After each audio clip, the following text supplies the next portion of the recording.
Cuman ya nggak jadi dapat duit banyak. Itu aja sih, kan kerja, saya anggapnya kerja Kak, bukan menjilat ya, bukan profesional, itu ada kontraknya. Assalamualaikum warahmatullahi wabarakatuh. Para sahabat dan santri dimanapun Anda berada, selamat malam, selamat beristirahat. Semoga hari besok menjadi hari yang lebih baik daripada hari ini. Para sahabat, bocor sebuah obrolan. Entah obrolannya siapa, saya juga tidak paham. Tapi kalau dilihat atau didengarkan dari suaranya, tentu para sahabat ya bisa dong mereka-reka ini obrolan siapa dan dengan siapa.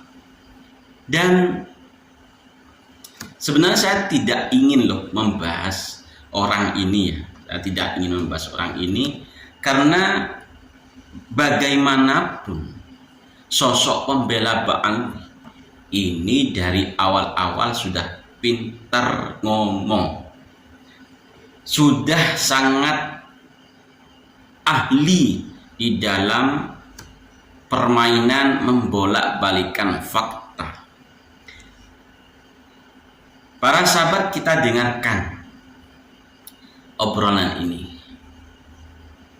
Dan apakah mungkin ada klarifikasi dari orang yang ada di dalam voice note ini?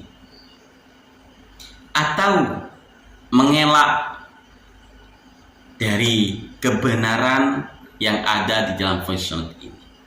Ini tentang Mbak Angwi dan tentang rencana ke depan para pendukung atau pembela nasab Mbak Angwi. Kita simak dan kita dengarkan baik-baik. Sebab itu rencananya begini Kak. Ya anggaplah kali ini kan fair ya.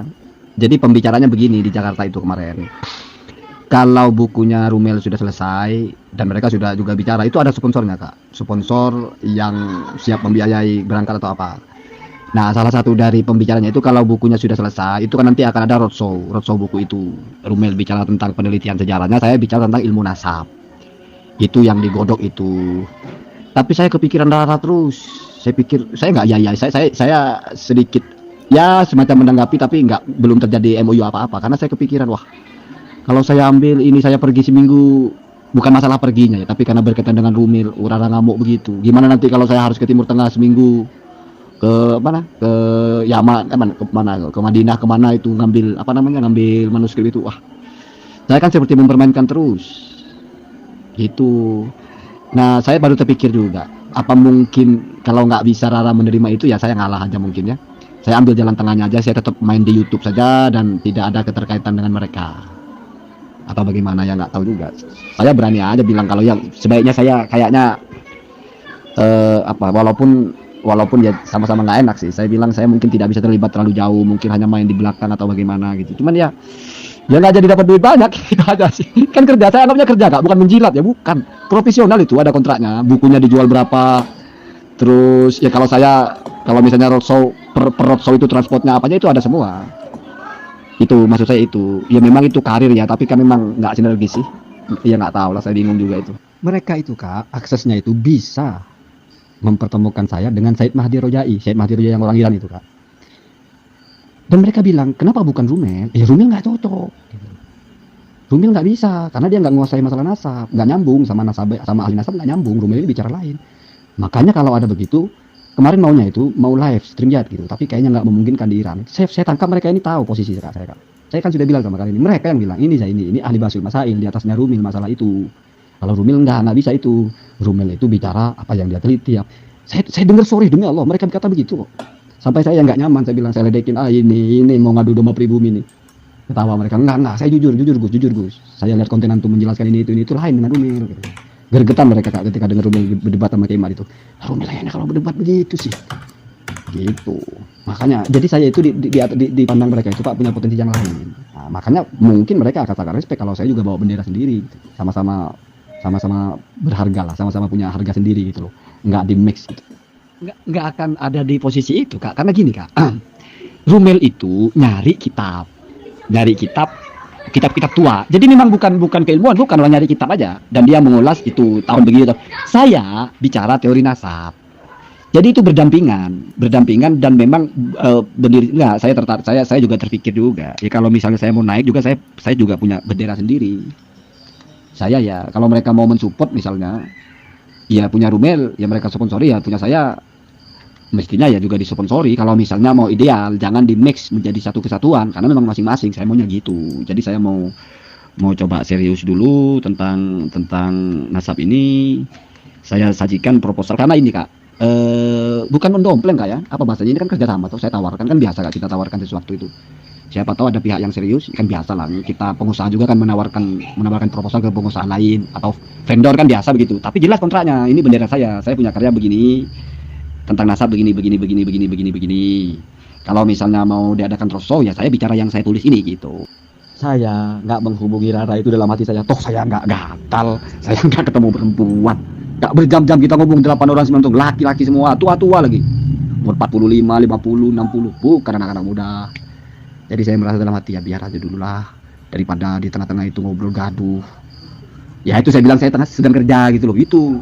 Jadi saya 2 hari atau 3 hari di Jakarta itu, setiap malam itu kita rapat-rapat ngobrol-ngobrol itu, mematangkan itu. Dan ya memang belum saya putuskan apa-apa. Yang paling dekat ini, yang mungkin bulan Mei ini masalah dengan Gus Rumel. Tapi saya sudah mulai ada pembicaraan dengan Rumel itu. Saya bilang gini dengan Kang Upik lah. Besok kan Kang Upik mau ke sini. Kang Upik aja satu gitu aja. Kalau masalah itu ya. Apalagi kan begini. Saya tanya-tanya juga kan. Kira-kira ke Mekah Madinah bisa umroh nggak? Kalau bisa umroh kan menarik juga, ternyata nggak bisa. Wah kalau nggak bisa umroh nggak ada nilai besarnya juga. Kalau masalah duit ya nggak bakal banyak juga orang kerja begitu-begitu aja. Saya bisa nolak kalau masalah itu. Bukan dulu Kak saya mau upload lah. Ya. Jangan dihancur-hancurin dulu ya YouTube-nya ya. Saya takutnya gini Kak.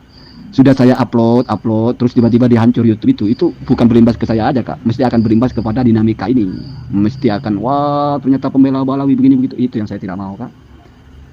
Artinya apa ya, kalau saya tidak di lintasan perdebatan seperti ini mungkin personal saja ya nggak apa-apa. Tapi kalau di lintasan begini tiba-tiba channel saya bermasalah, aduh. Tapi ya saya tahu Rara itu akan melakukan apa yang dia inginkan, tapi saya yakin lah dia juga mikir. Makanya kalau saya tahu passwordnya, kalau saya yang pasti saya suruh masuk, dia masuk aja lah biar puas. Silahkan para sahabat bisa berkomentar siapakah yang menjadi pembicara di dalam voice note ini dan rencana ke depan para pembela batalnya nasab Ba'alwi. Ketika sudah ada voice note bocor seperti ini, pasti ada pembelaan dan klarifikasi ini dan itu. Itulah namanya pembela Ba'alwi. Yang dari dulu saya sudah malas sebenarnya ketika membahas tentang pembela Ba'alwi yang ngomongnya bisa membolak-balikan fakta dan sangat sedikit dasar atau dalil yang mereka tunjukkan, jauh dari ilmiah. Terima kasih para sahabat telah menyimak sampai detik ini. Assalamualaikum warahmatullahi wabarakatuh.